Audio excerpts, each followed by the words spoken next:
If that client didn't look like them, they couldn't prep them. You saw white guys that had great white clients, black guys that had great black clients. I don't want to be the guy that's just prepping a bunch of white dudes. I wanted to be able to prep everybody. Only complaint that I get from people is it's so hard. Tired and sluggish. Everybody is searching for easy. Those aren't my people. I don't care how difficult it is. I care about what will produce the best results.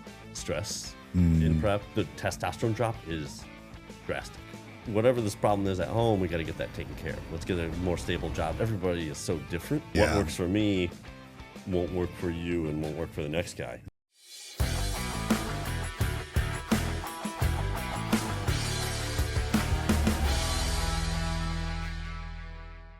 You like trying to see like what you can accomplish, what you can do.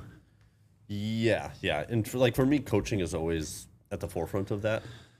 Still a lot I want to do. Like, you know, on the natural side, I don't want to say I've done everything I set out to do, but I guess I kind of want to continue to solidify that, you know, because I mean, I've coached like, as of like last year, like 20 world champions, and I'm coming up on 200 pro cards total at this point. But now I kind of want to continue to solidify that, but then also like make more inroads into the enhanced side to show people I can do that. And I've had a lot more. I mean, I think you've seen I've had a lot more IFBB pros, and it's kind of funny. Like I'm coming away with several IFBB pro cards almost every year now, and I'm doing it with only probably 30% of my roster being enhanced. And so it's like I kind of want to, now I have some of these guys that have been winning pro cards making inroads into the pro ranks, and so it's kind of just wanting to show people I know what I'm doing there. Right.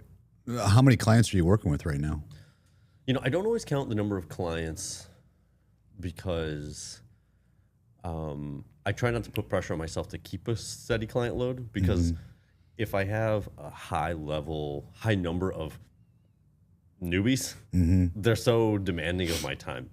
And so I kind of just base it on how much time I have, really. Like, I'm like, can I take on another client right now, you know, in terms of my time? But those newbies are an investment into my coaching future. Because if you invest in people early on in their career, those become your killers 5 years down the road. You know what I mean? And so I don't mind. Usually it'll range between 55 to 80. If it's down to 55, obviously that's like a big difference in income. But once again, I don't very unbusinessman like me, I don't care if my income fluctuates. I live so far below my means, it doesn't even matter. Right. And so I don't mind doing 55. I know that when these newbies that I'm coaching get to where I want them to be, they've asked all the questions they need. They're a group of killers. It'll be 80 in a few years, and then we're rolling. You know. Yeah, because you started this whole process young. I mean, you basically were your own test subject before you really started getting into coaching. Yeah. And, you know, I mean, we joke about it. I have terrible genetics for bodybuilding. Like, I was definitely not made to be a bodybuilder. I was in basketball, and I was too short for basketball. You were a basketball player? Yeah. And so, you know, you get into it, and I tried doing what other people were doing, and it didn't work because, once again, genetically, it just...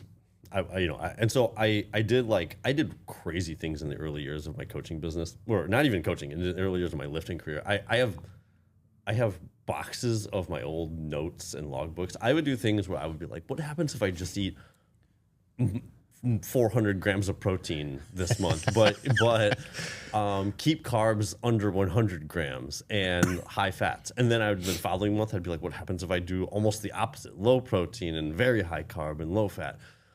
You just learn a lot, you know, and I was kind of more concerned about, I don't care if this is a wasted month, like what happens when I do this. I was going to try to land on the best approach. And you just learn so much going through that process. And then by the time I started actually working with other people, when they would say, hey, I've got this idea, why don't we try this? I'm like, tried it, does not work. You know what I mean? It's like I had tried every wacky thing, because I was guinea pigging, myself. Is there a particular one that you thought that did work well in terms of macro adjusting? So that's the interesting thing, is that, you know, that's where you learn over the course of time. There were things I did land that worked well with me, like high protein, even higher than what the research says, worked well. And for me, high carbs worked well.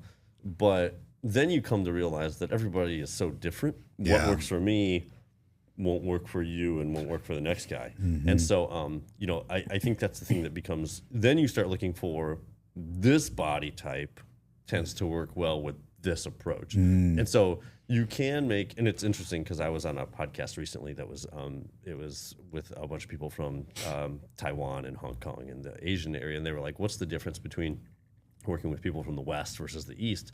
And even like when I started coaching people from Hong Kong and Taiwan more regularly, sodium intakes, like they handle so much sodium. Oh yeah, like crazy high sodium intakes. And I remember the first time so it's like now I coach somebody from Hong Kong or Taiwan, I start with the assumption of we're gonna need like 8,000 milligrams of sodium a day. You know what I mean? And so it's like you start with these assumptions based on certain body types, and then you can kind of move forward in that direction. If they happen to be an outlier, then fine, but you increase your learning curve in that manner. I can remember like when you were prepping me back in the day, I was sensitive to high carbs. I would accumulate body fat quite a bit, but then you had another client that was ingesting 1,000. I think you did his prep with like 800 grams of carbs still in peak week. Yeah, and it's just, I'm like, that's insane. Yeah, and it's like I think that's one of the things that I noticed early on in my coaching careers. In early on in my coaching career, when I looked around the coaching landscape, because especially when you're new, you see like who are the people that are doing this well. It seemed like everybody was amazing at prepping their own demographic. You saw white guys that had great white clients, black guys that had great black clients, and it's like, and if that client didn't look like them, they couldn't prep them. And so I was like, I don't want to be that. You know what I mean? I don't want to be the guy that's just prepping a bunch of white dudes. You know what I mean? Like, I wanted to be able to prep everybody.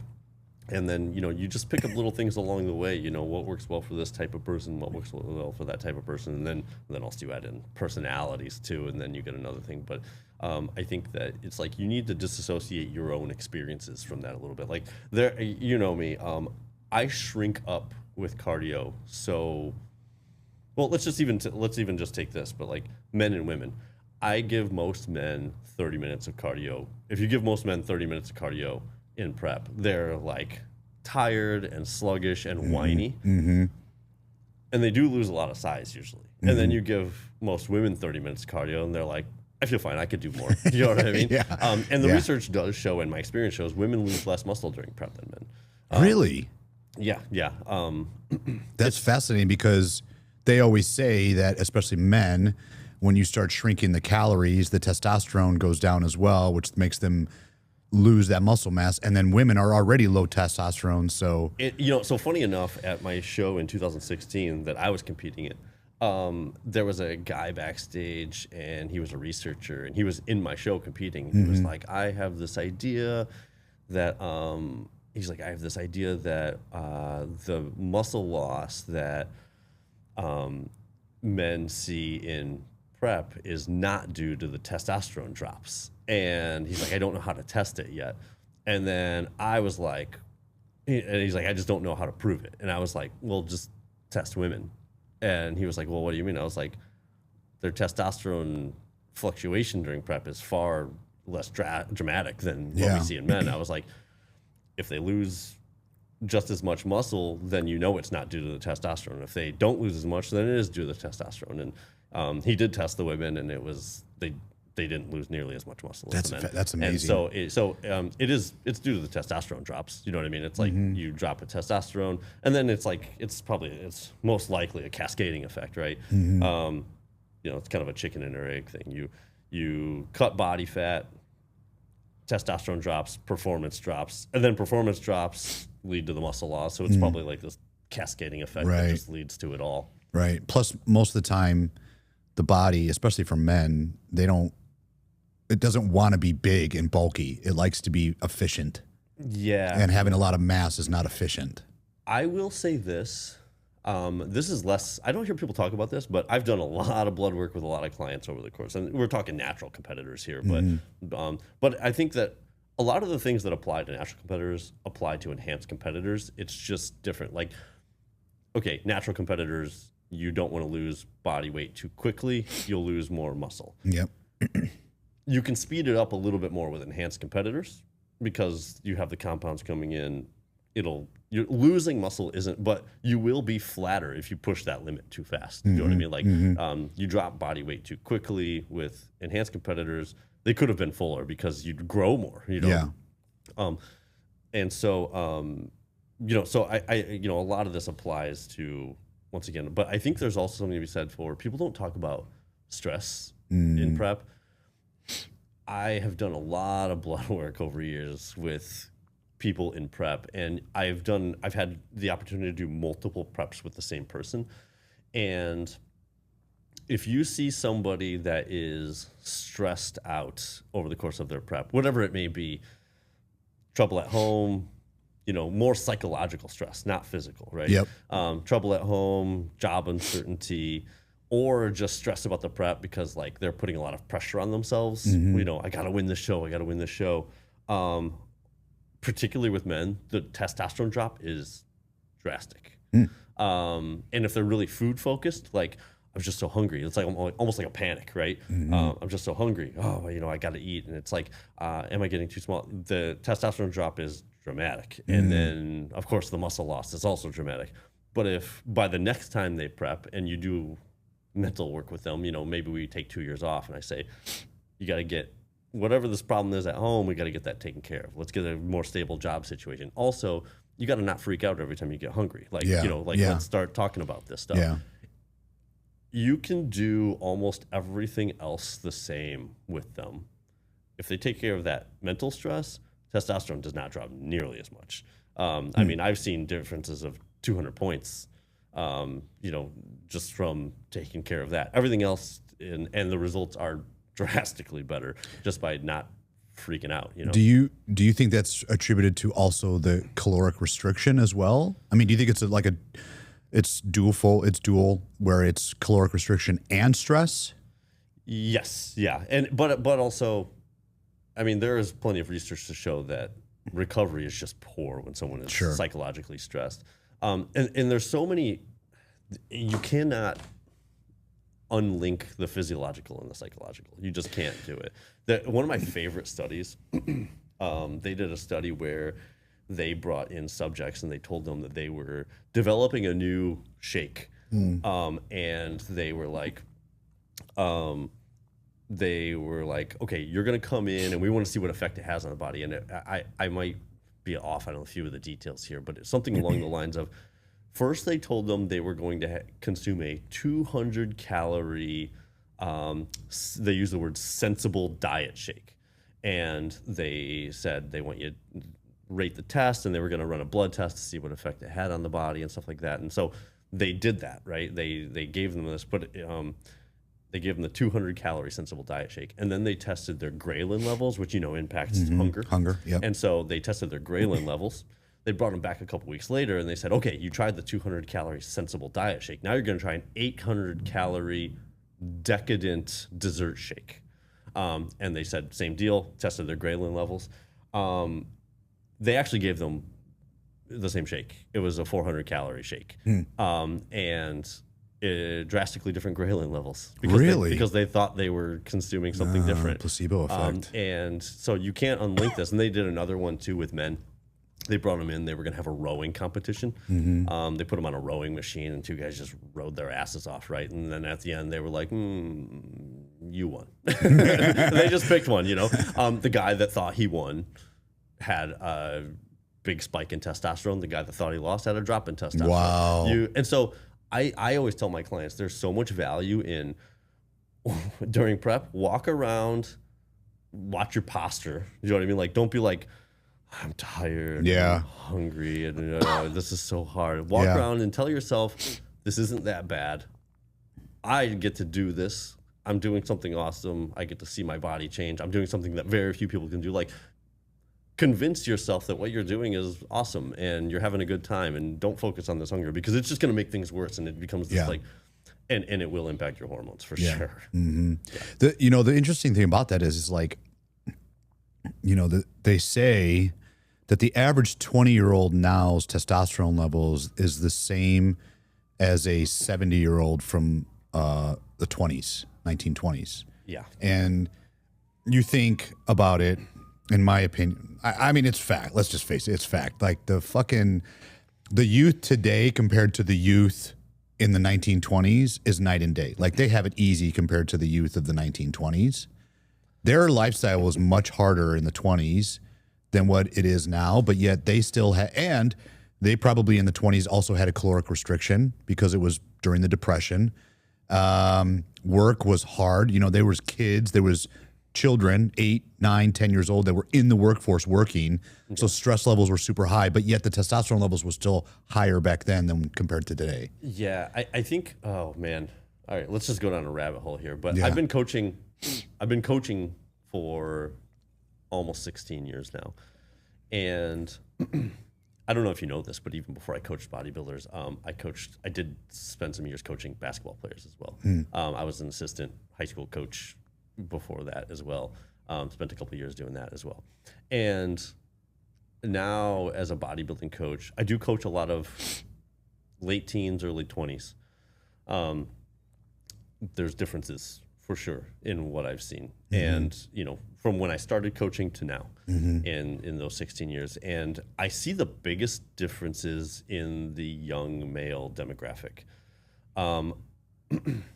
I would say the levels of insecurity and anxiety that I see now in late teen, early 20s men, I would say tends to mirror what I used to see in that demographic in the young women getting into the sport. And really? Yeah. Just doing this sport more out of insecurity than a real love of it. And it's something I've talked to other coaches about. And I think it's like, you know, it's an interesting thing is that I see it all the time with the younger men where it's like the ability to decide and then act is really hindered. There's so much second guessing. And I don't know what it is. You know, it's like, you know, everybody can say it's social media or whatever. I can't claim to know that. I can just say what I'm seeing. And but it could also be the demographics that I work with. You know, I would say I tend to work with a very the clientele that I attract is usually very intelligent. You know, they're people that think things through. But you definitely, I think there's like this, sometimes I always tell, somebody told me this about myself probably a couple of years ago and I had to laugh about it. And now I'm like, you know what, honestly, this is really something maybe that needs to be instilled. Somebody told me that I have the analytical skills of a smart guy, but the aggressiveness of a really dumb guy. And I was like, you know what? I will take that as a compliment, I hope. Something along, and I said, you know, I think that a lot of younger guys would be, because like I think we've seen this guys that just act mindlessly. Yeah. You know, let's just do it. You know, yeah. Fuck it, don't think about it, just do it. There is a bit of value in that, but you know, but then you have to. I always like to. Let's just do something. Let's take action and then sort out. And I'm also one of those guys where, oh, by the way, so let's take a little side detour too, is I also find like a lot of these younger guys, they try to act, I see a lot of really anxious young guys, right? But then they try to put other words to what they are feeling. They try to act like they're not having these feelings. They're trying to act like they're not fearful of failure. They're trying to act like, and I'm like, you know, it's fine to have feelings. You know, in fact, you will look stronger by just naming what you are feeling and then moving forward from there.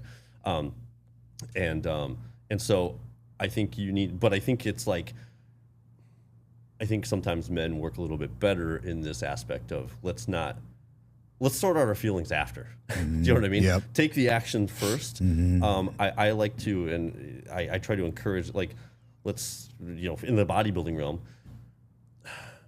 we don't need to have this huge, long-term, grand scheme 5-year plan. Like, let's choose what we're doing for these next few months. Choose a direction, take some action, see a result, positive, negative, whatever, it's fine. But then let's sort out how it went and how we feel about it. You know what I mean? Like, and so it's like, let's show some aggressiveness and then take stock of yourself and the approach used thereafter. So it's like, I think you can be mindful and aggressive at the same time. Do you know? I 100% agree, because in the business world, we talk about the same thing. We say in the business world, you should be doing a few rifle shots a year and one cannon shot a year. Meaning a rifle shot is something that you can execute on very quickly, some type of change to see what it does to the business.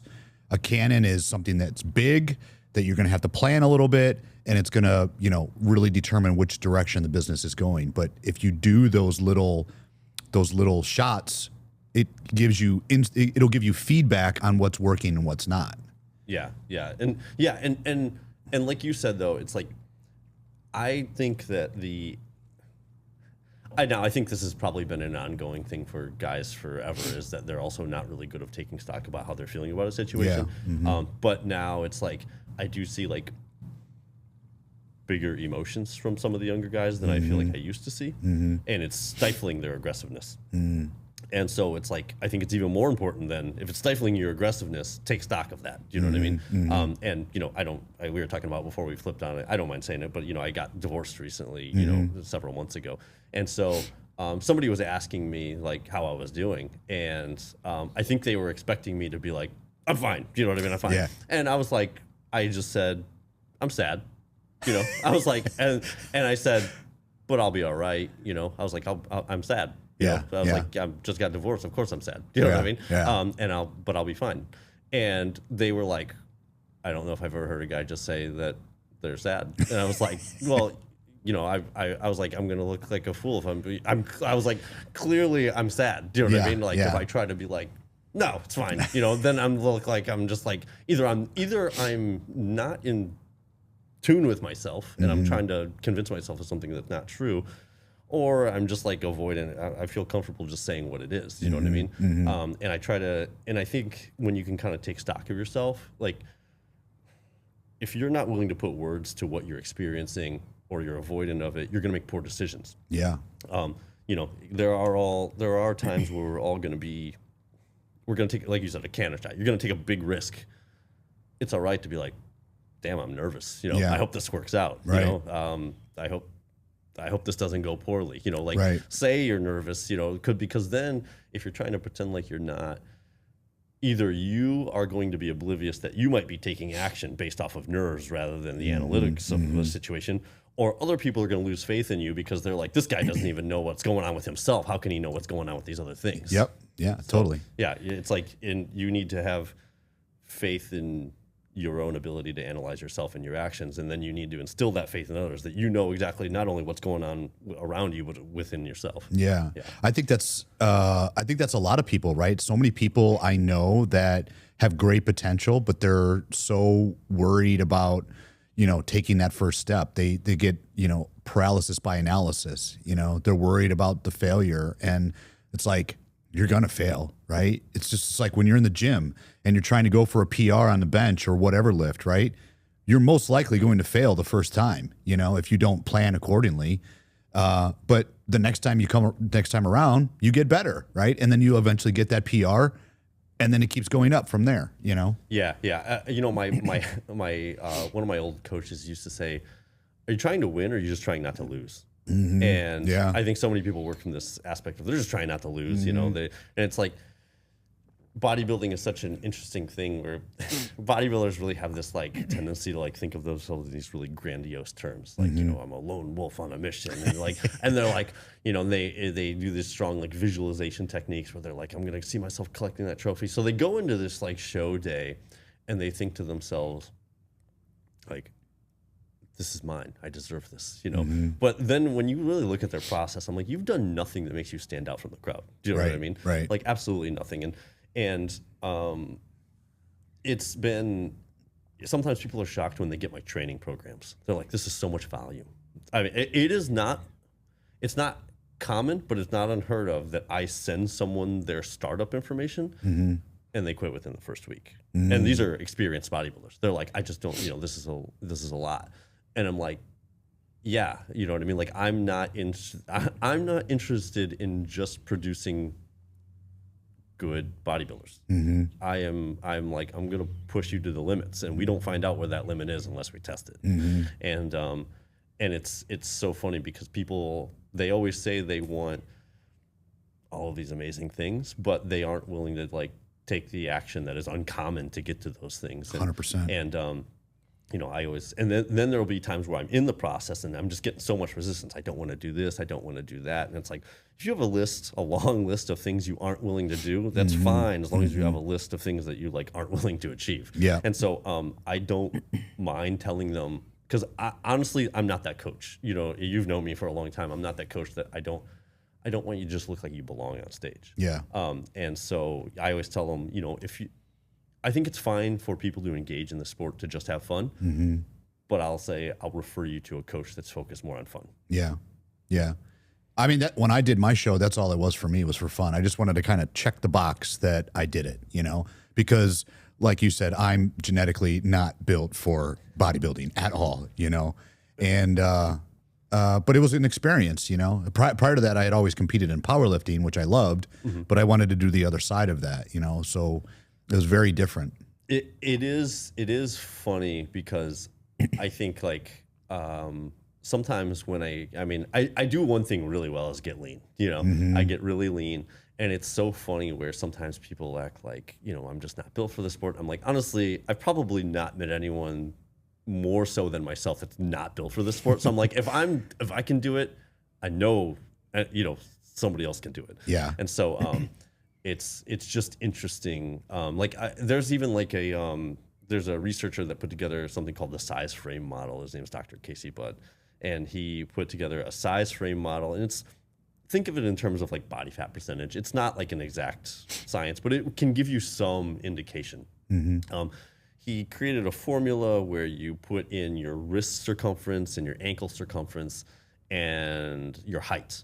The idea behind it is that if you want to build a certain amount of muscle mass, you have to have the frame to support that muscle mass. And it spits out a number at you, and that number indicates like your rough genetic ability to build some muscle tissue. And the thing I found over the years, I've taken a lot of my clients' measurements, and it's a guide, not a hard rule. There are people, because there's other success markers that go into whether or not someone succeeds on stage. But it's like, it's not a bad marker, kind of like body fat percentage. It's not totally accurate, but it's not a bad, it's all right. Yeah.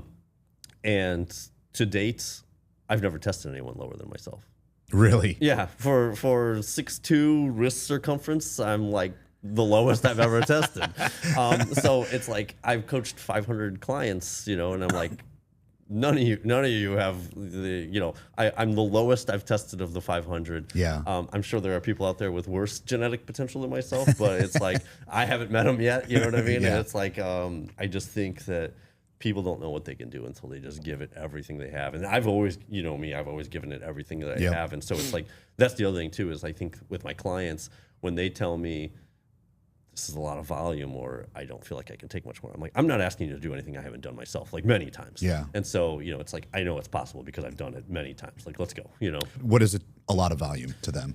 It's really relative, because some people really like low volume approach. So first off, we start with the premise of you're going to train hard, but I do try to narrow in on what that number is for that person, because different people have different recovery abilities. So I'm fine with that.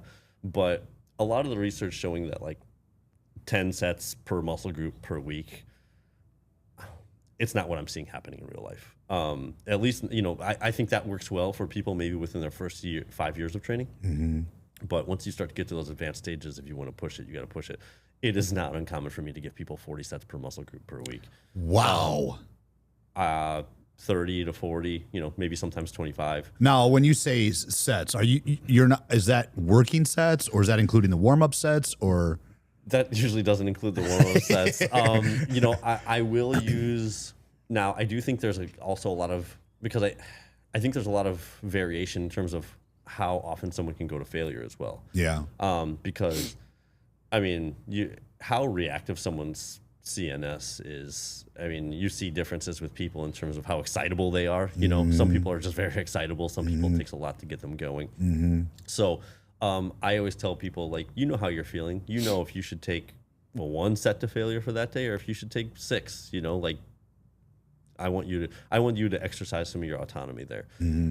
But yeah, I mean, it's pretty high volume. And then those working sets, I'd really like them within 1 to 4 reps of failure. You know, like let's push like a true 1 to 4 reps of failure. Once again, I do give my clients autonomy. I'm like, if you're feeling bad that day, let's back it off a little bit, or maybe just take an extra day off. Like some people that consider themselves hardcore, that's painful to be like, take an extra day off, you know. Yeah. But, sometimes I'm not a big fan of half measures, particularly after you've been training 8, 9, 10 plus years.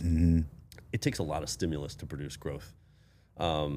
And so I would usually rather have somebody just take an extra day off and then crush it the next day rather than do a deload or something. Yeah, deload. I'm not a big fan of deloads. I think it's a real half measure. You're not recovering as well as you would have if you just, and I'm a big fan of, I say when you take an extra day off, don't go do yard work with that time. Take a nap. You know what I mean? Like, let's go all in today on recovery. I don't like these half measures. So it's like, you know, take that extra day off and then just bring it tomorrow. Right. Yeah. I noticed that, you know, ever since I picked up jiu-jitsu, I mean, again, like, you know me, I was religiously training 6 days a week, 5 to 6 days a week. No problem. I picked up jiu-jitsu, man, like there's no way I could do that volume in weight training because jiu-jitsu beats the shit out of you. And so I aim for 3 days, but my volume is nowhere near what it used to be. Yeah. Nowhere near, you know. I'm hitting the 3 major muscle groups, you know, legs, back, and some other type of upper body like shoulders or something like that. I'm not doing like an arm day. I'm not doing a quad and then a hamstring day. You know, I just do it enough to maintain a little bit of size, stay strong, stay mobile. But especially after 40, like I just do not recover like I used to. Yeah. And so that's where it's like, once again, usually I just end up, you know, cause I'm not coaching lifestyle clients and stuff like that, where I think that's where it's like, and then even sometimes I'll have clients that tell me they want to like focus on powerlifting while they're doing their bodybuilding. And I'm like, well, you kind of reached the point where you have to choose a priority, you know, because it's like, once you reach a certain level, it's like, I also say like, Tom Brady didn't spend his off seasons pitching. You know what I mean? Like it's the motion's similar, but you know, like you've got to choose your specialty at a certain point. And so it's like, I think that, you know, people don't like hearing that you can't necessarily have it all. You got to choose a path. And it is funny because, you know, I do have, well, even like, funny enough, like with the app that I have now, the Raw Intensity app, it's been out for a couple of months, and the only complaint that I get from people is it's so hard. And I'm like, good, we're doing our job here. You know what I mean? Like, because I think there's so many apps out there that are like apps and coaches and stuff like that. They're like, their catch is easy to follow, you know, like get you good results, easy to follow. That's not me. You know what I mean? Like, I'm like, I with my coaching, I used to ask myself this question of like how I wanted my coaching to be perceived. And I don't really mind saying, you know, I'm competitive. So I don't mind saying my coaching. I used to tell myself, if somebody were told you have to win your next bodybuilding show or you're going to die, I would like them to be there to be no doubt who they would hire. Do you know what I mean? Like, because if whatever it may be, cost aside or how intense it is or whatever, if it were all on the line, who would you hire? And I would hope it would be me. You know what I mean? And so kind of along the lines with that app, if somebody told you in 90 days you needed to get to the best shape of your life, what app would you get? That's the app that I want them to get. I don't care how difficult it is. I care about what would produce the best results. Is it a workout app? Is it a diet app? Or? It does both. It does both. Oh, wow. Yeah, it does both. And like the workouts are versions of the same programs that my pro bodybuilders use, my world champions have used. Like, you can literally just follow the programs that they've used, and it gets tailored towards your needs a little bit. And then the diet is set up on similar macro adjustments that I make and stuff like that. And so it's like, I think that everybody is searching for easy. I think more so than ever. What's easy? Those aren't my people. You know what I mean? Like, and I feel like, you know, well, if we're going to talk business stuff, over the years, people have continually tried to tell me I need to take what I'm doing and make a more digestible version for a larger audience. When I've tried to dip my toe in that water, it never goes well. No. I don't relate to most people. I had that problem even when I played basketball. I'm going to sound like a total psycho, but I'll do it. I used to sometimes be really difficult. I used to be really hard. When you're playing high school basketball, there's always like guys that are like, yeah, I'll join the basketball team. Right. I would go at them really hard in the early days of practice. I'd be like, and you know, funny enough, I had a high school coach that he never cut people. He was like, if you survive conditioning, we were in the same, you know, line of thinking. But I just remember thinking,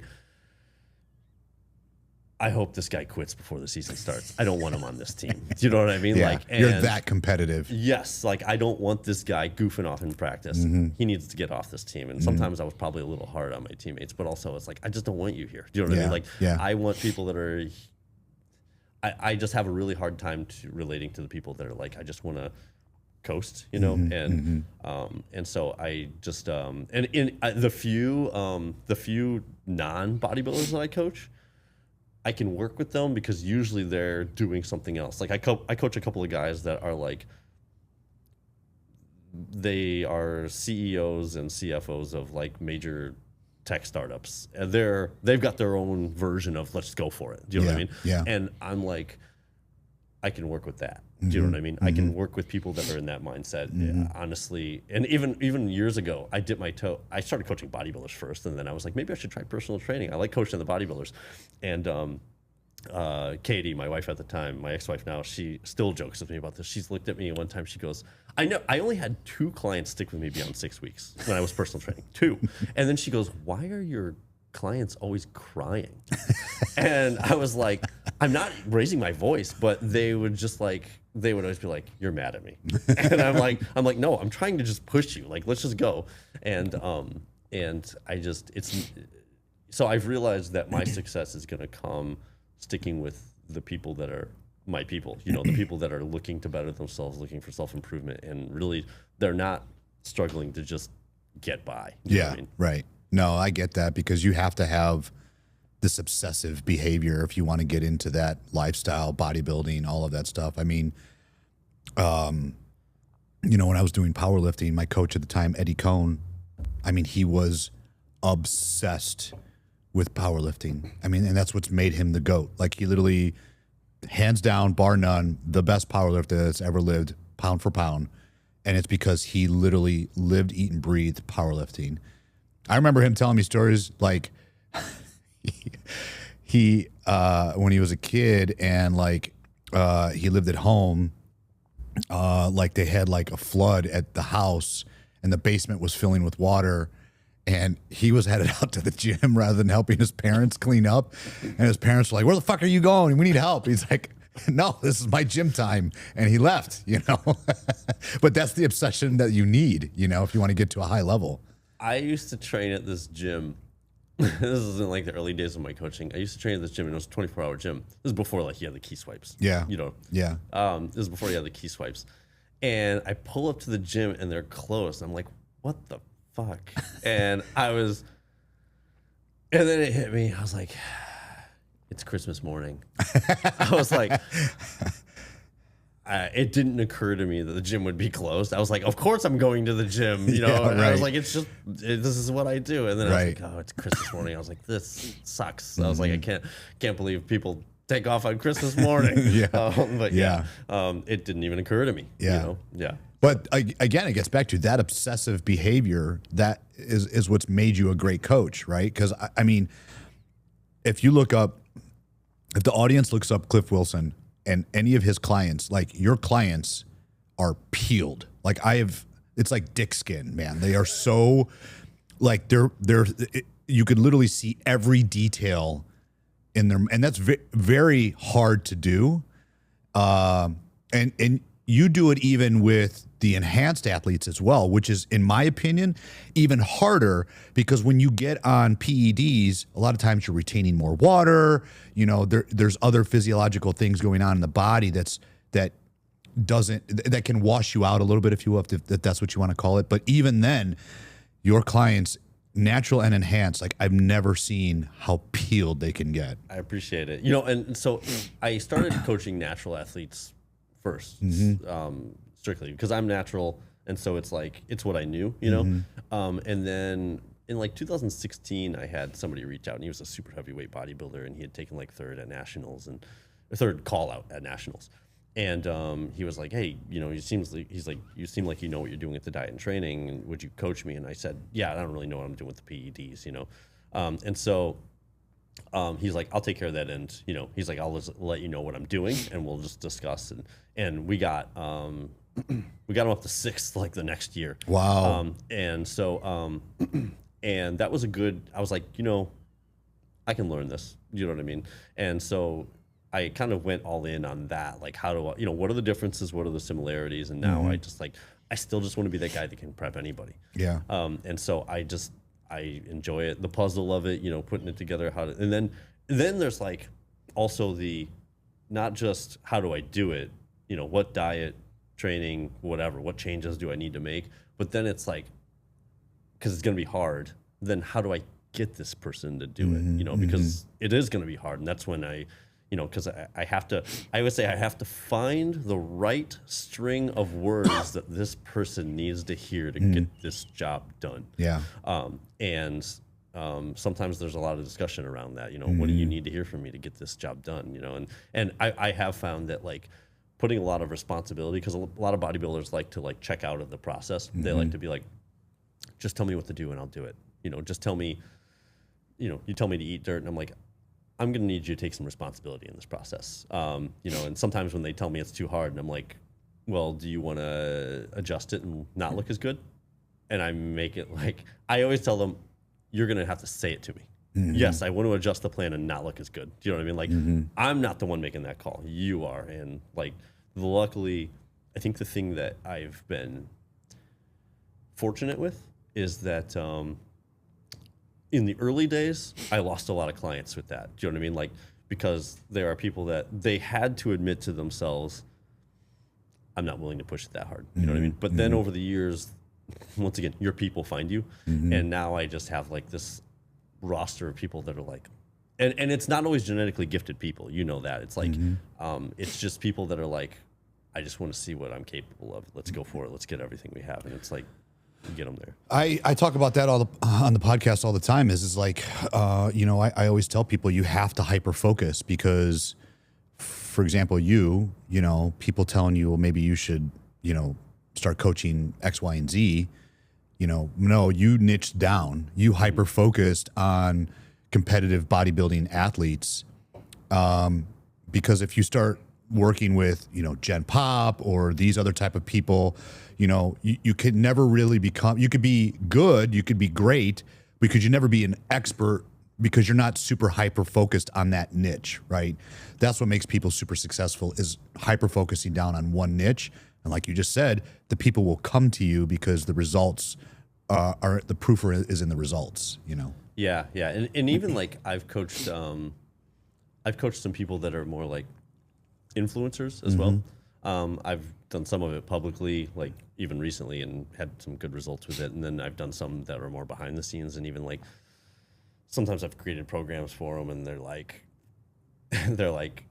well, I can't post that I'm following this program because my followers would never be able to follow this program. Do you know what I mean? And so they're like, I need to like post that I'm doing something else. And so then I'm like, all right, we gotta, like this, that's a problem. You know what I mean? And it's like, I think that once again, what appeals to the masses is not going to appeal to, the most extreme, the people that are looking to push the 1%ers. But yeah, and then the thing is, like, I think also if I tried to appeal to more people, I mean, I'm sure it would just come off disingenuous. You know what I mean? Like, I'm just saying whatever I need to say at that point to just like, And so that's where it's like you said, just find your lane and go in all the way on that. Well, I mean, you run 50 to 80 clients, right? I would much rather have 50, 80 clients paying at a price that I know I'm worth, rather than 1,000 clients paying me $10 a month. Yeah. Right. Yeah. Because now you're just, it's a lower quality customer, right? There's people that want it, but they're not serious enough about it, you know? Yeah, and you know, and it's interesting too. The fitness industry is such a weird. It's very weird. It is so weird. Yeah. Like there's so much. The information is just all over the place too. It is, and it is weird. So it's like the fitness industry too. It's like you get this, you get different demographics of people where. So like some of the best people I've ever met in the world are in this industry. You get people that they love challenge, they love self-improvement, they love helping other people. You know, they love the structure of it, and they view it as like part of their character to develop themselves. And then you get people that are like narcissistic and predatory, you know, and then they're like, let's put them all in the same arena and watch them interact, you know, and you just you get just this weird mixture of people, and then people that are so extreme about it. So this is actually a gripe that sometimes I have with natural bodybuilding. I was actually, so I'm going to Taiwan for a seminar, as we were talking. I'm going to do a seminar in Taiwan.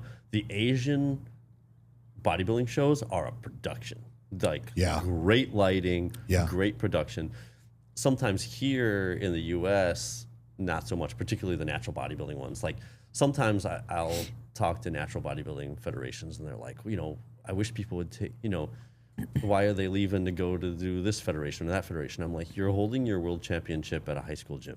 Do you know what I mean? Like the physiques on stage are top notch, but like, I think the thing is when you get an endeavor where you get some people that are like, I'm here to have fun, and then other people are like, I'm devoting my life to this. Do you know what I mean? They're like, I don't really, I'm at the same thing, but I don't fit in here. You know, so they're gonna seek out somebody who feels like they feel like is taking it as seriously as they are. And I think that's where it's like, fitness is like, and you said the information is all over the place, and even with the current culture of, you get Instagram, it's so popular now where you'll get some guy who has a pretty big following, but honestly probably only has like a couple years of gym experience. And then he'll post a video of Mr. Olympia in the background doing an exercise and he's like, well, let me tell you what he's doing wrong here. And I'm like, dude, you have no idea why he's doing this or what has led him to this. You know, it's like,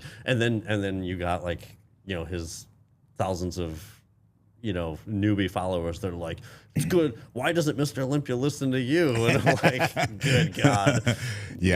Oh yeah. That drives me nuts too. It's funny too, because it's like, you know, it's marketing, right? It's all on how food companies can market shit, because to this day, you know, like in the 90s, everything was fat free, right?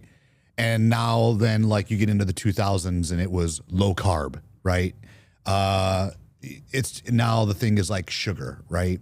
It's just people forget it's not that hard. It's basic calories in versus calories out for the most part, you know? I always say people will put themselves through amazing strife just to not count calories. Yeah. Like for some reason, counting calories seems like the worst thing in the world to them. Yeah. And they'll put themselves through horrible things. And I'm like, just count your calories, it's fine. But then, like I said, it's marketing, and then also with the current climate of things, people everybody has, they speak on things they don't understand. So I actually coached somebody recently, his name's Will Tennyson, and he has a huge following, you know, millions of followers. And he has, and so some people were like, oh, you know, his glutes weren't totally shredded. He had some glutes, you know, he had some glute showing, but it was his first show ever. There were 30 men in the open, and he won the whole thing. Wow. And turned pro at his very first show. And I'm like, do you know how difficult that is? Like super difficult. I know. And it was his first time ever getting that lean, like let alone first show. Like some people do like mock preps. Yep. He had not even done that. And I'm like, do you know how difficult that is? Like that is like, and then you'll get people that are like, you know, could have been. I'm like, yeah, it's his first prep. And then the first time, I mean, you remember this, the first time you go to try to get truly shredded, mentally and physically, you just don't know what you're in for. And I've done a lot of blood work too. The cortisol differences between a first timer and a second timer are massive. Really? Massive. The first timers, nobody's getting higher cortisol level than a first time because it's psychological, physiological links, right? There is self-efficacy theory on confidence is like, so what it is like, what produces confidence in a person? It's not like knowing you're good at all things. Like there are certain things that I know I'm terrible at. I'm terrible with technology. I'm still a confident guy, and I'm confident in the fact that I'm terrible with technology. You know what I mean? I'm comfortable saying it because I know it. Do you know what I mean? Like, when it comes to self-efficacy theory, it's like confidence is produced by knowing what you're capable of, and then the outcomes you can produce with that capability. Right. So the problem is, first-time competitors, they don't know anything. They don't know what they're capable of.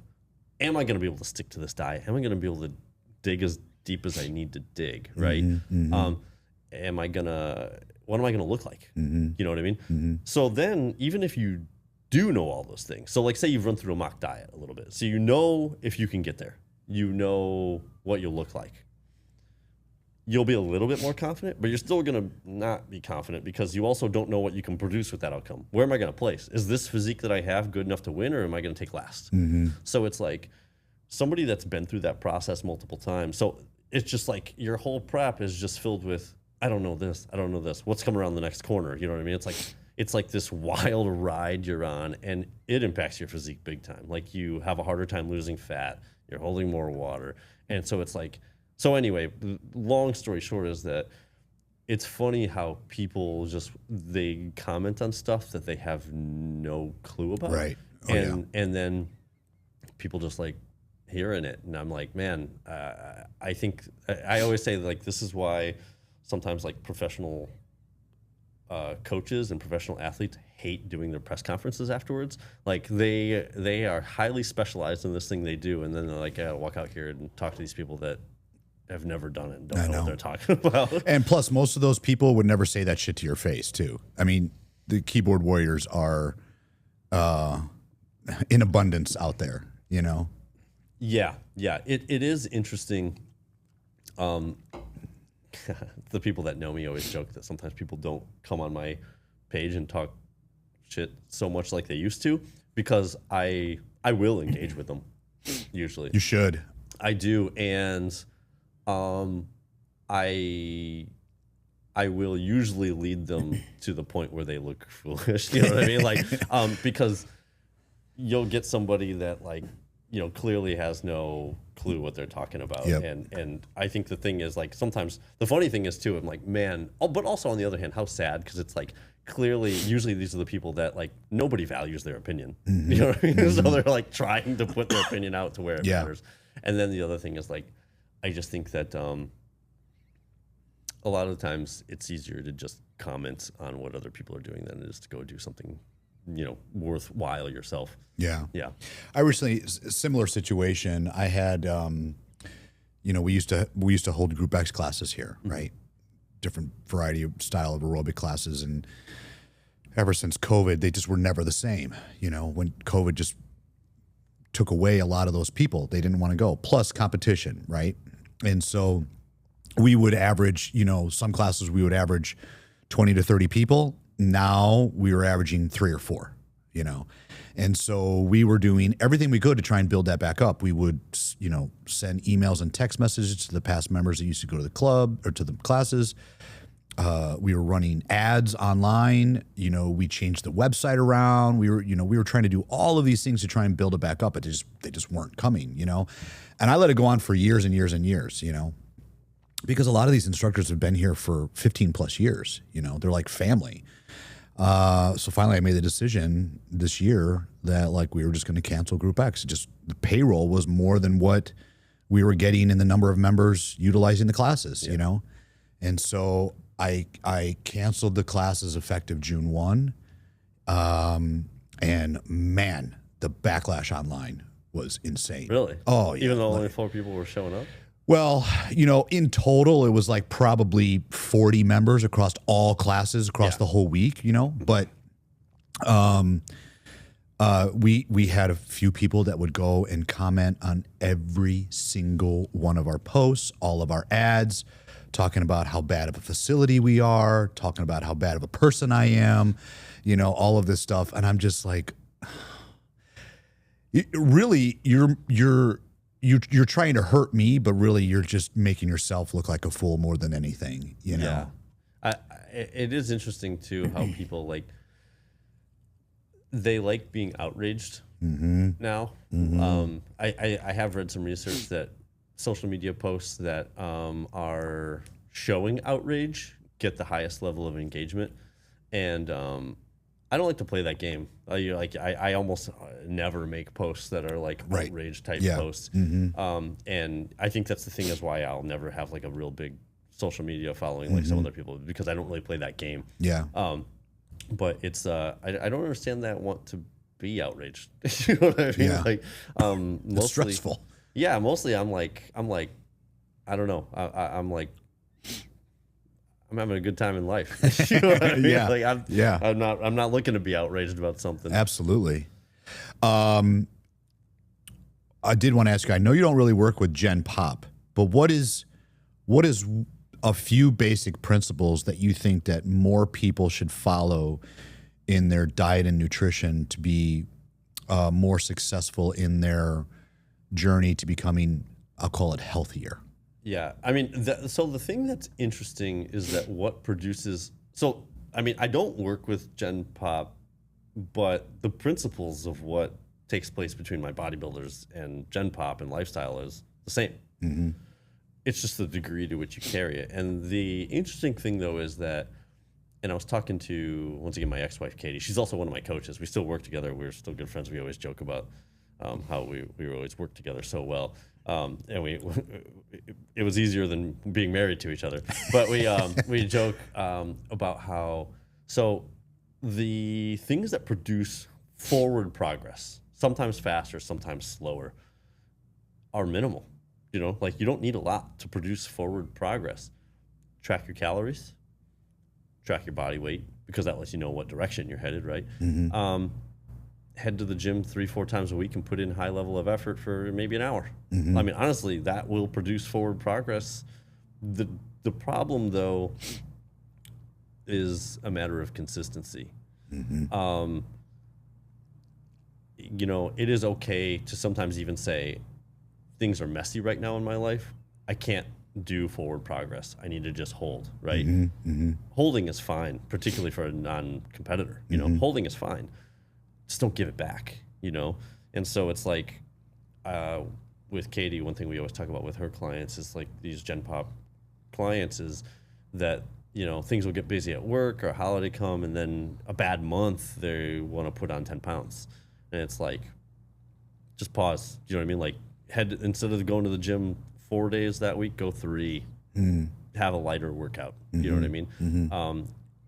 Instead of trying to lose a pound a week this week, let's just raise calories up by 500 calories and just hold. You know what I mean? Like, and you'll be fine. And then when things settle down, let's get right back to it. Mm-hmm. If you do that, you're like set for life. And it sounds so simple, but then it's like you work with the emotions. And then also a lot of Gen Pop people, they want to go too fast, right? Mm-hmm. A pound a week isn't good enough for them. And the thing is, when you try to force people to slow down, not put on 10 pounds in a month, eventually they just quit. Mm-hmm. And then that's backsliding. And so, it's like you try to just tell people like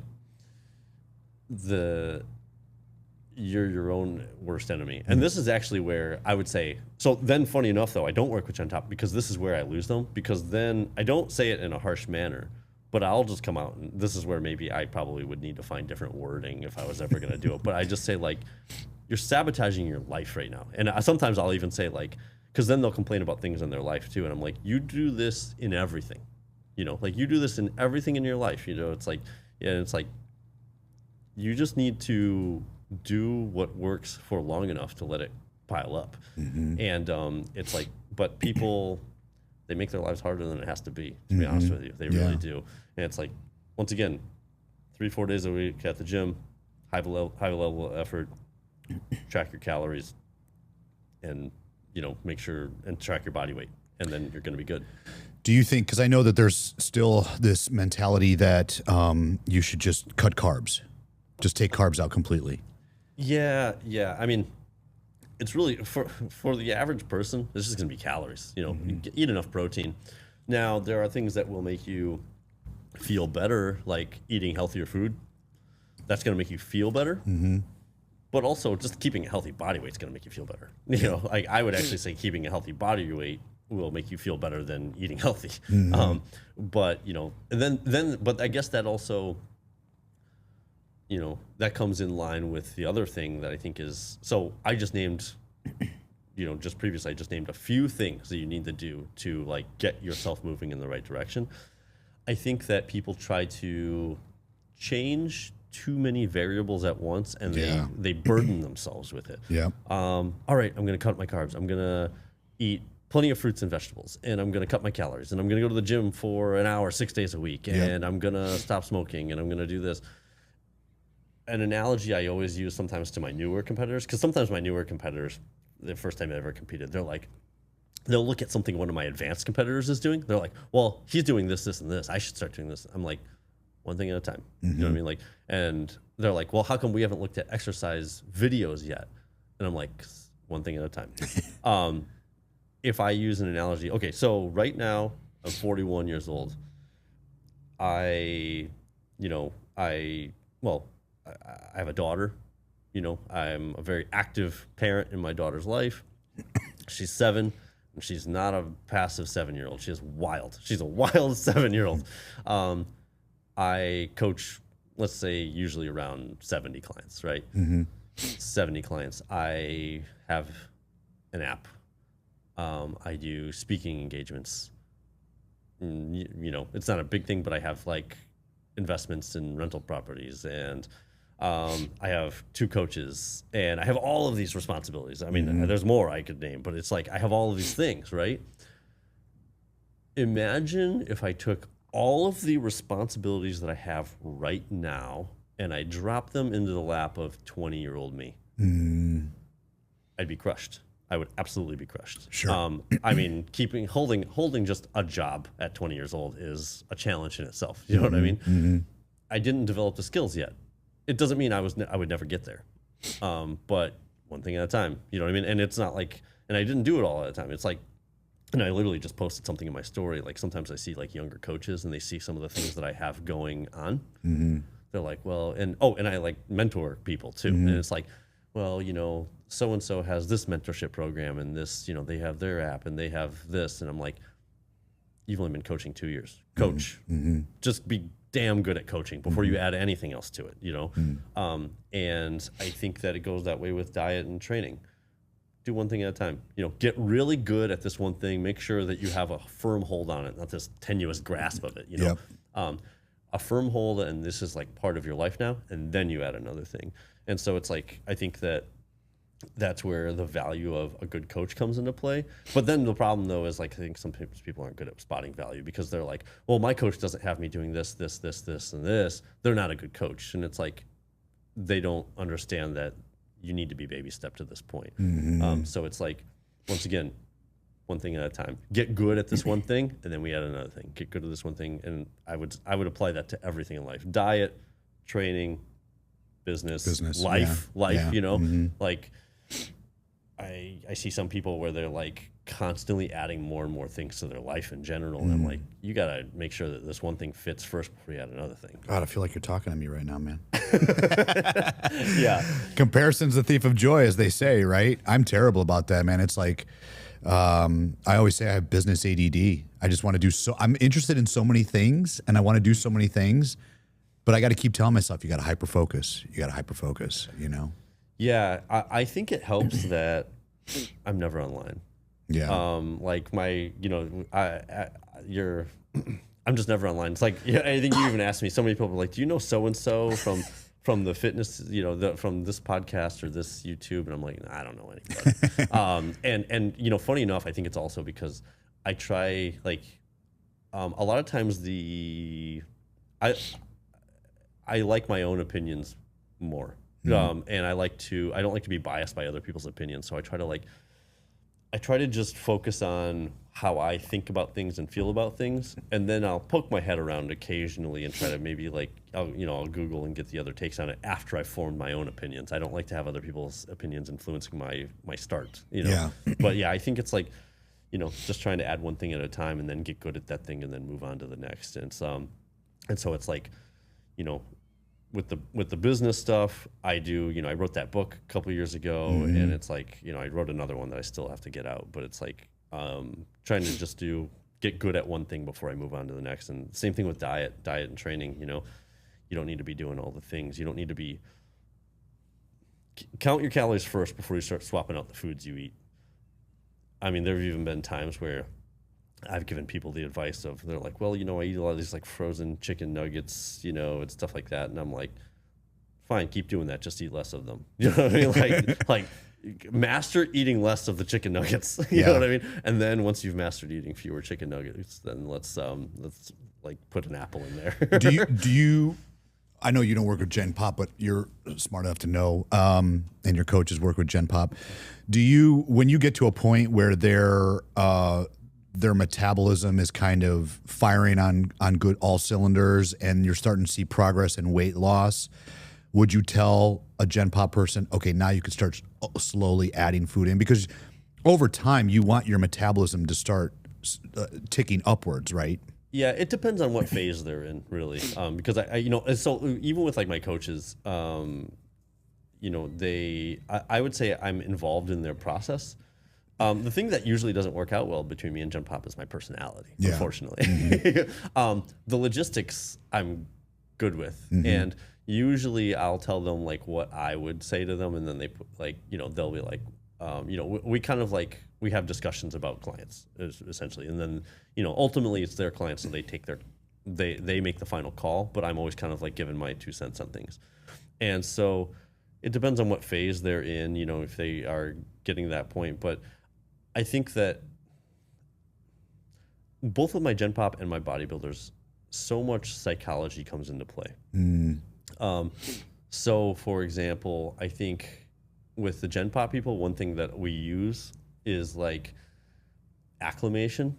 What I mean by that is the average, the funny thing is my coaches are so good with Gen Pop, and I think sometimes the dietary principles we use, once again, it's just like, it's a little different. And so what I mean by that is a lot of people have been through these cycles where they lose weight and then gain it all back, and lose weight and gain it all back. One thing that we do regularly with the Gen Pop people is we have them lose weight halfway to their goal, and then we're going to be like, now we're going to add food back in and hold your weight. And they're like, I'm not at my goal yet. And I'm like, you have failed numerous times at holding your body weight. This is holding body weight practice. And we run through that a couple of times. Add food back in, be able to eat more food, control yourself, and maintain. Okay, you've shown you can do that for a couple of months. Let's go down. You know what I mean? And it's like, because there are things that people, and the psychology plays into it so much. And so it's like, even with my bodybuilders, the psychology is such a tough aspect. Like hunger, like how do you get yourself to manage hunger? And it's like, it's at the forefront of all dieting. So we can talk about, just cut calories. You know what I mean? So it's like every part of the process, bodybuilders or not, I tend to break it down to its simplest. What are we dealing with here, right? What are we dealing with? What are we dealing with? So it's like, okay, someone needs to lose weight. What are we dealing with? They need to cut calories, okay?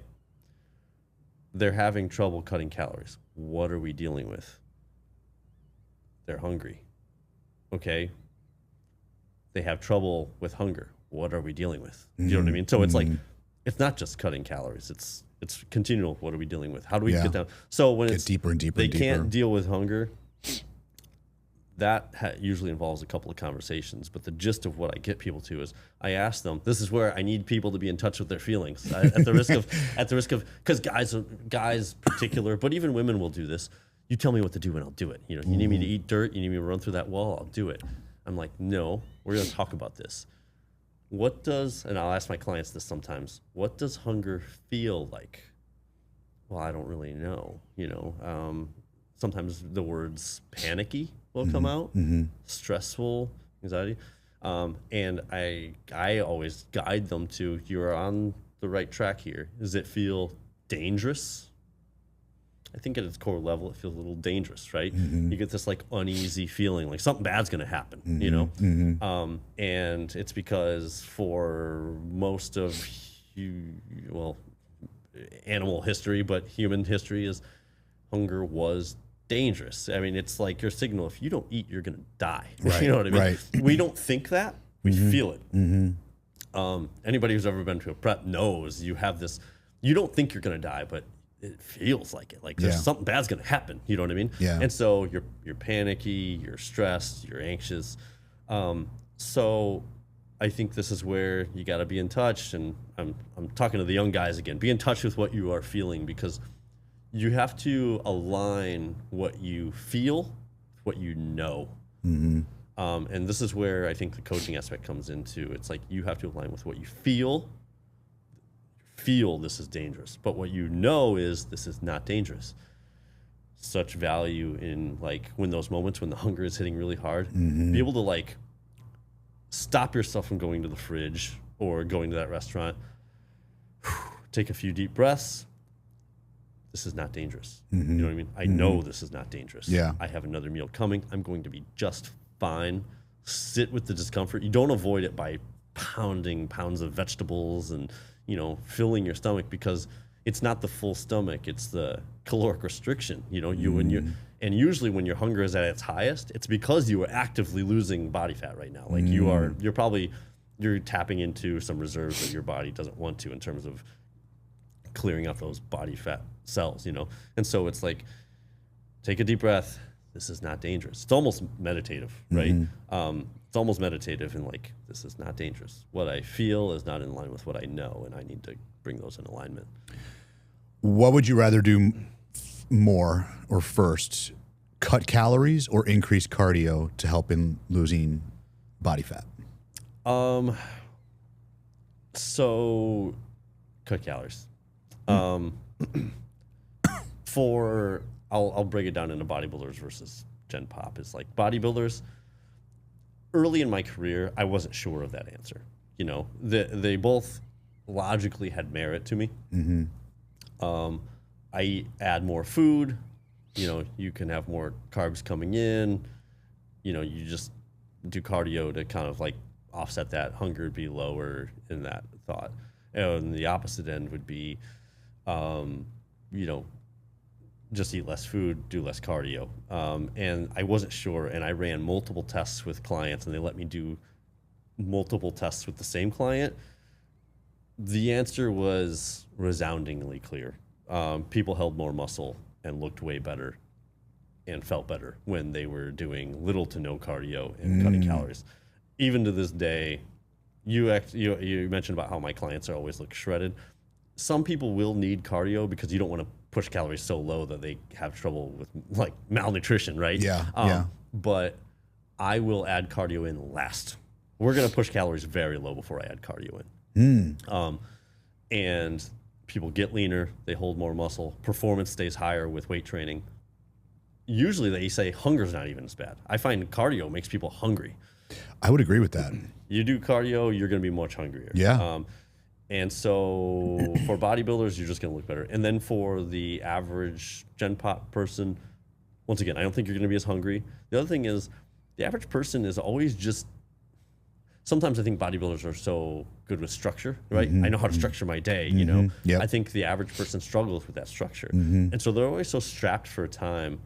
I would rather them eat, a couple hundred fewer calories than to jump on a machine for 30 extra minutes and cut 30 minutes out of their day. You know what I mean? And so it's like, I think, for health purposes, do a bare minimum level of cardio, a couple times a week. If your focus is on health, 2 sessions a week with intense weight training, I think that'll get you there. So yeah, I'd rather go lower calories and not do so much cardio. Yeah, I even tell people like here at the gym, just go for a walk.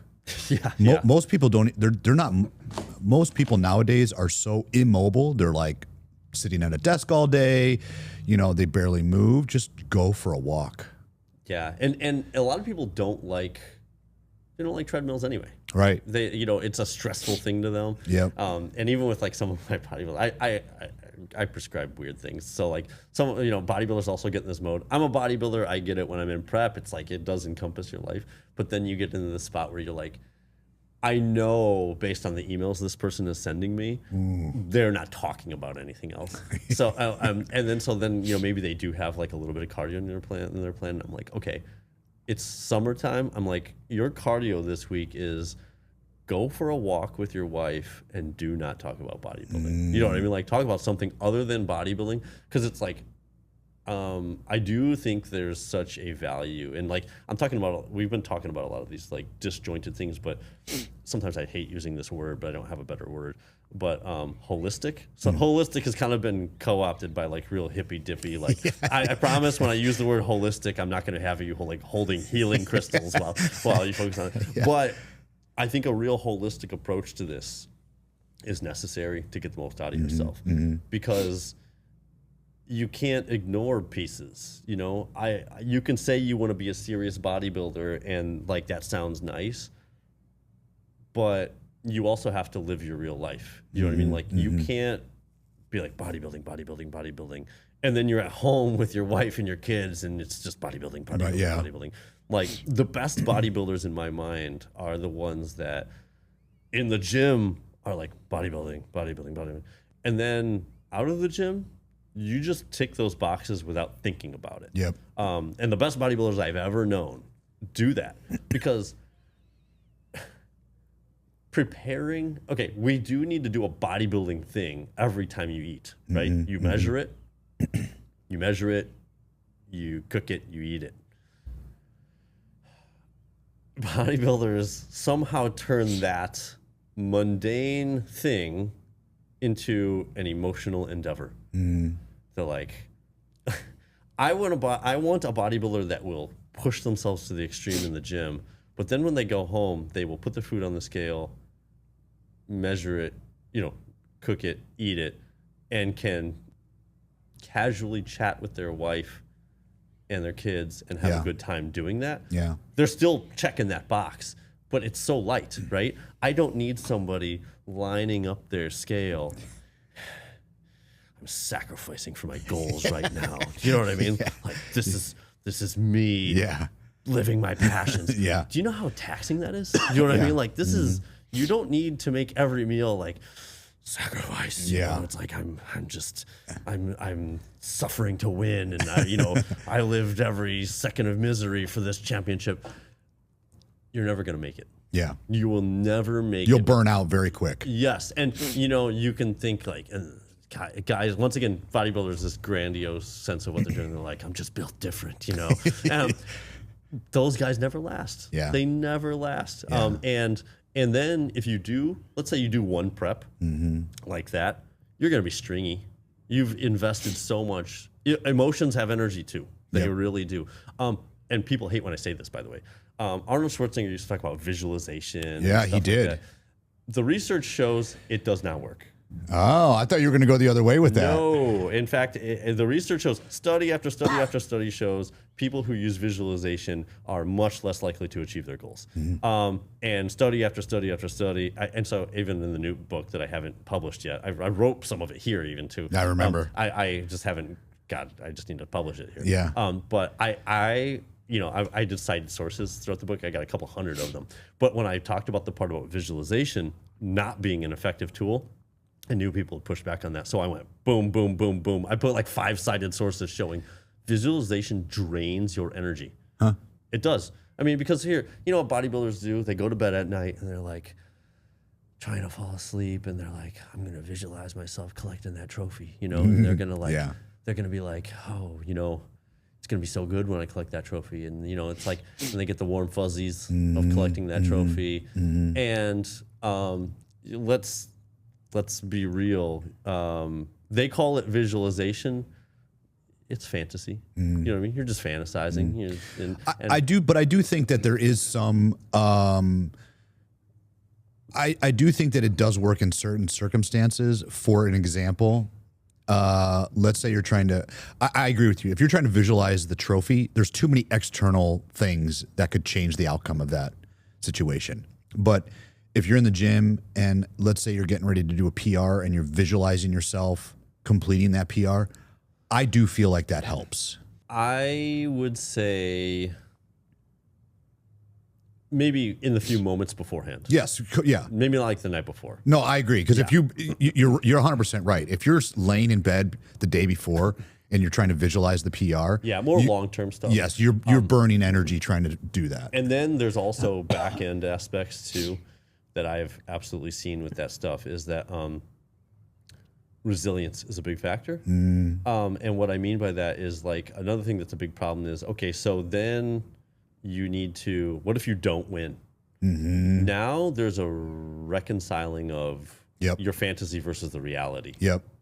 You are banking a lot on the idea that you will win, and then now you've created the need for greater resilience. I think sometimes people that have come to terms with the fact that I could lose, you know what I mean? They're more, after the show, they're more resilient to that. And then what if you do win? A lot of times the fantasy doesn't live up to the reality. And then those people actually win their shows and usually they binge. And so it's like you've just invested so much to the feeling that you think you're going to have. One of the best natural bodybuilders I ever worked with was named Andy Southard. I think you've probably seen his photos before. We went to a show one time to qualify for the World Championships, and I'll be honest, we both walked in. He's a real like straightforward guy. Like he doesn't spend a lot of time engaging in anything frivolous. Yeah. And so, but our thought was he'll probably win this show. He's that good,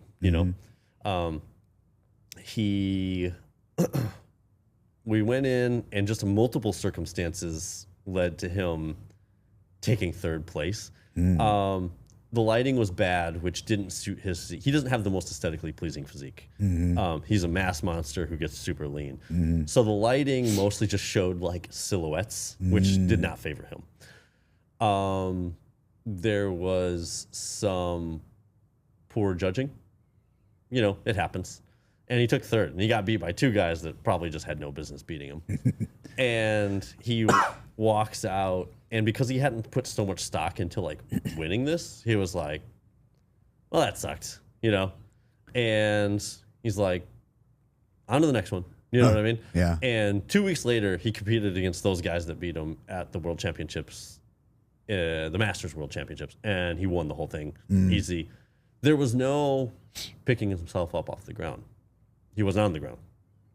He goes, and we drove back, and he was even laughing on the way back. And it's like he's competitive, and he literally just ate his next meal, and he had no meal out. And he was like, yeah, you always brace yourself that these things can happen. Do you know what I mean? That's a great attitude to have, though. Yeah, it can happen. Let's see on the next one. He goes, we got other things to do. You know what I mean? That's cool. And then even as the pictures were being posted of like the time he lost, he was like, he kind of goes, man, my wife's gonna go, you lost to this guy. You know what I mean? And he's like, he's just joking. It's like,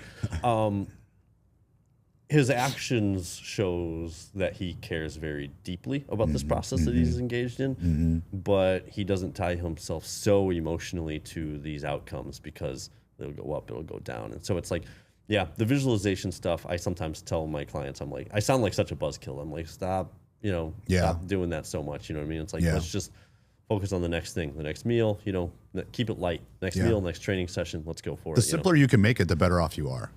Yeah. I agree. And funny enough, whenever I have a lot of clients that have won big shows, world championship level, high level pro shows, Sometimes I'll ask them, like, just out of curiosity, where does bodybuilding rank in the importance of your life? Sweet spot seems to be third. Depending on their age, but usually you're looking at second, third. Family, things that tend to come before bodybuilding are family, work, their career. religion, you know what I mean, stuff like that. It seems to be a real sweet spot. I mean, second or third, because second or third is still pretty damn high in your life. Do you know what I mean? That means the only thing taking higher priority than your bodybuilding is your family, right? And if you have your religion, that's usually not going to get in the way of your bodybuilding. So it's like, it's high enough to where everything that needs to be done will be fit right in there. But it's not so high that it's exhausting you, if that makes sense. Well, I mean, let's break it down, right? I mean, you've got thousands and thousands and thousands of bodybuilding competitors.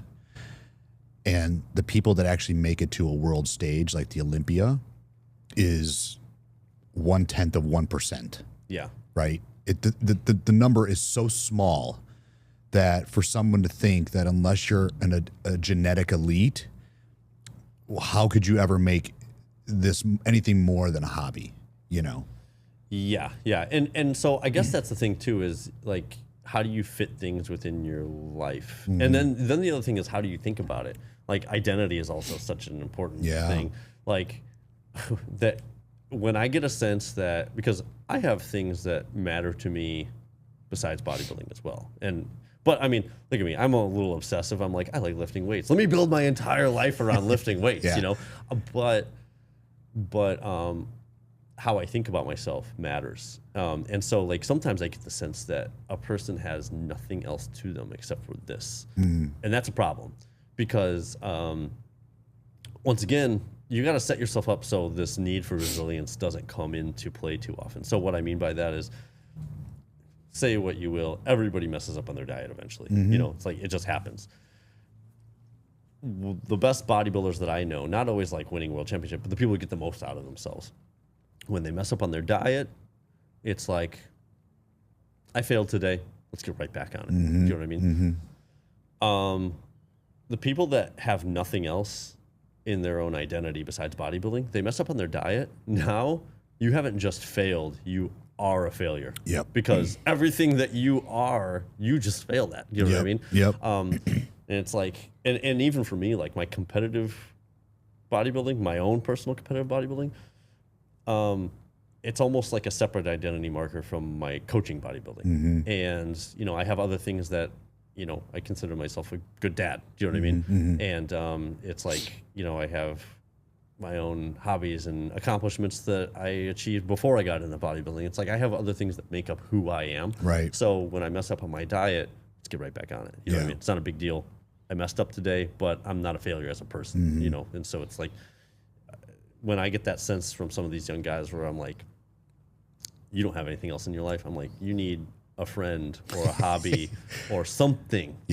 And the research actually shows that holds in a lot of fields. Like, I don't know if you know this, like, scientists, for example, I know a lot of scientists. There's a lot of researchers that I'm friends with in this industry. My dad was a plant pathologist, in a high level one as well. But once you get to be a scientist, you don't get to be a scientist usually without a high IQ. People who are low IQ don't don't make it to be scientists.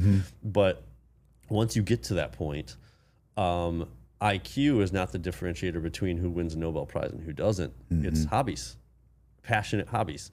And I think there's a lot of value, and we don't necessarily need to dive into all of those reasons why, but having hobbies you are passionate about outside of your main passion and purpose is very valuable to kind of like complete you as a person. And you are then able to go back to your main purpose refreshed and lighter and more focused and diversified, because you have this outside thing to pull you away from it occasionally. Yeah, no, I agree.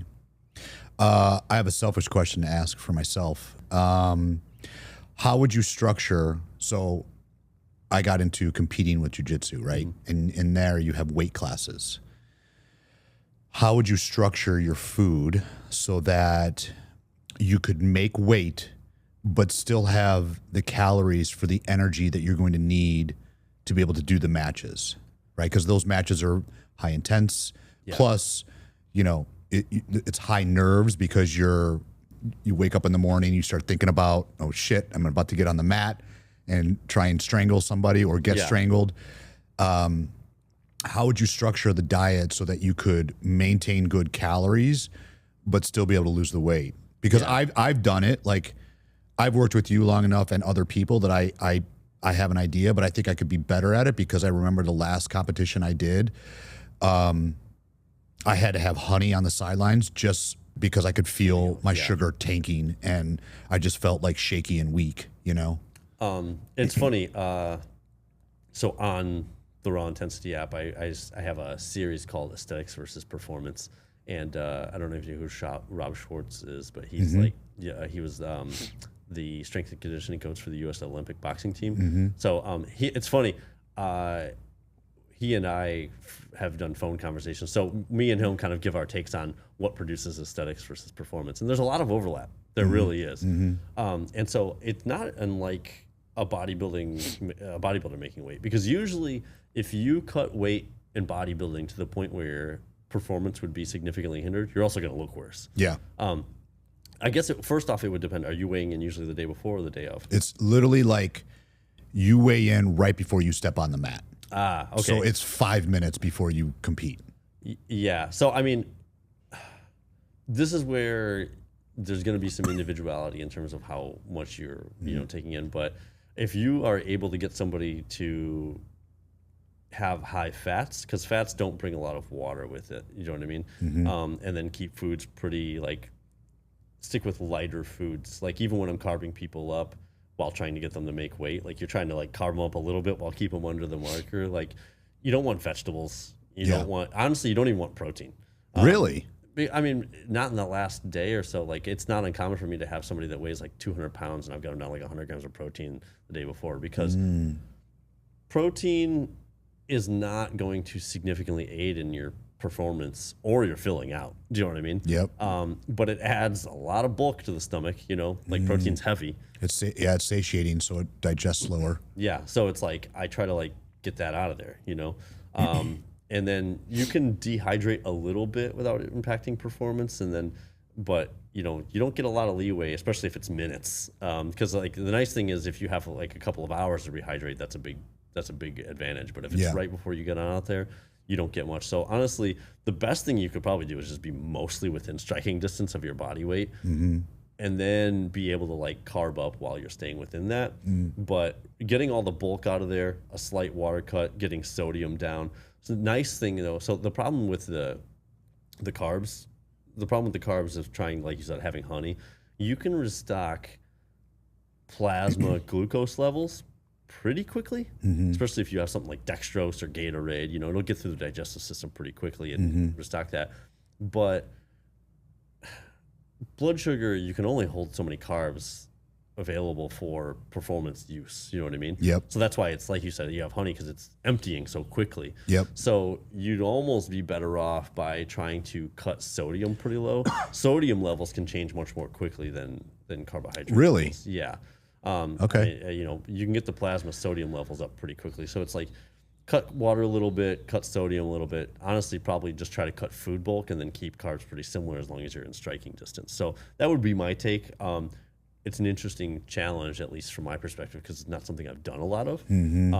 But once again, I'm speaking on something that I'm not well practiced in. So it's I'm just giving my unexperienced 2 cents. Yep. Yeah, because inexperienced. There was, there was times where I was going up against somebody. I made weight, obviously, but I'd be going up against somebody, and a minute into the match, I'm like, why do I have no strength? Gassed. I'm just gassed.